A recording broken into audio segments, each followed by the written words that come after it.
بسم الله الرحمن الرحيم. دمان شعبك الديجان كصوماليين وحان ليهاي والسلام يا سيد الله سعطان لحية لاتنكي بيشن أغسطس لبكون يستوي توانكا وحالي داريي إن النقضو مدحنا كحيين أهنا مدحنا كبالجارة لبضا سنة صوص عطا ديجان كصوماليين واجباتك يا هوليه اللي يجملي وحن بالعيمانتا waxaanan maaragtay ay noqon doonaan mid si joogto ah warbaahinta aad kala socon doontaan hawlaha soo socda ee waxqabadka laakiin maanta waxaan ugu talagalay isbarasho iyo inaan la socodsiiyo arrimaha hawlo yar oo aan la xiriira dhanka maaragtay dhisidda dawladdii iyo hay'adihii kala duwanaa ee loo baahnaa si shaqooyinku u socdaan dhabahaan sida la socotaan dawladda ka dhisnay deegaanku khaladaad fara badan oo dhacay inay jireen xisbigii talada hayay ayaa qirtay qiimeyn ballaaran baa ka dhacday Addis Ababa taas ayaa lagu lafaguray waxyaalihii loo arkayay inay ahaayeen khaladaad warbixinteeda oo ballaaranna waxaa soo dhigi doona gudoomiyaha xisbiga mudane Axmed Shide anigu hadda waxaan rabay inaan kala hadlo waxa weeye arrin la xiriirta dhanka ammaanka oo dhaqaaqay aan loo baahnayn iyo waxmutashiil fara badan ay jiraan gaar ahaan waxa la xiriira ciidanka liyu booliska iyo hay'adaha amniga ee kale ee deegaanka ciidanka liyu boolisku waa ciidan dawladeed ma aha ciidan shakhsi mana aha ciidan reereed mana aha ciidan maaragtay shisheeye waa ciidan deegaanka ka mushaar qaata oo u shaqeeya maamulka deegaanka jira sida daraadeed wixii la xiriira maamulka siyaasadda isbedelkiisu ma saameyn karo ciidanka liyu booliska ciidanku wuxuu ka amar qaadanayaa hogaaminta siyaasadeed ee deegaanka hogaaminta siyaasadeed ee deegaanku isbedeli kartaa xisbigu isbedeli karaa laakiin ciidanka liyu boolisku maamulkiisu isbedeli karaa mas-uuliyiintoodu waa la isku shaandhayn karaa taasi ma aha mid macnaheedu yahay in ciidankii mar haddii hebel oo haystay laga qaaday wadankii maaragtay lagu kala yaacay oo faraha ka baxay ma aha waxaan kala talinayaa dadka wada dhaqaaqyada la xiriira in maaragtay la abuuro qalalaase ka dhana ammaanka inay ka fiirsadaan hawlaha ay wadaan dadka si khaldan loogu warramay loo sheegay in maaragtay ciidankii la kala dirayo waa been cadtaasi oo loogu talagalay in lagu abuuro arbushaad siyaasadeed waxaana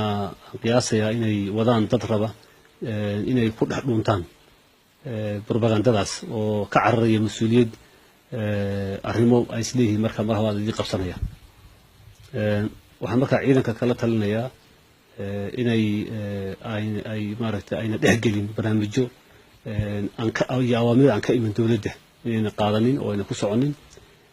iskana ilaaliyaan wixii maartay xasiloonida deegaanka wax yeelaya intaas waa ila dardaaran guud barnaamijkii siyaasadeed xukuumadayda iyo kaabineyga waan soo madhigi doonaa markaan samayno wada tashi ballaaran oo qaybaha bulshada kala duwan xilligan haddana waxaan rabnaa in maadaama kala guur oo kale uu yahay oo nidaamkii meesha ka jiray ka baxay nidaam cusubna uu meesha soo galay dhanka maamulka inkastoo xisbigii talada hayay uu sidiisii yahay oo warbixinta guuda saan idiin sheegay in siin doono gudoomiyuhu inaan maaragtay idinla socodsiiyo dhowr magacaabid oo muhiim ah oo ay tahay maanta in la sameeyo si kala dambeynta iyo ammaanka maaragtay deegaanka loo xasiliyo magacaabintaas waxaa loo sameeyey ma aha in qof lagu xumeeyo ma aha in ujeedooyin khaldan laga leeyahay waxay ka mid tahay uun isbeddelka caadiga ee dabiiciga ee ka dhaca meel walba maamul kasta oo ka jira adduunka iyo dalkeenaba sidaa daraaddeed taas anagoo ka duulayna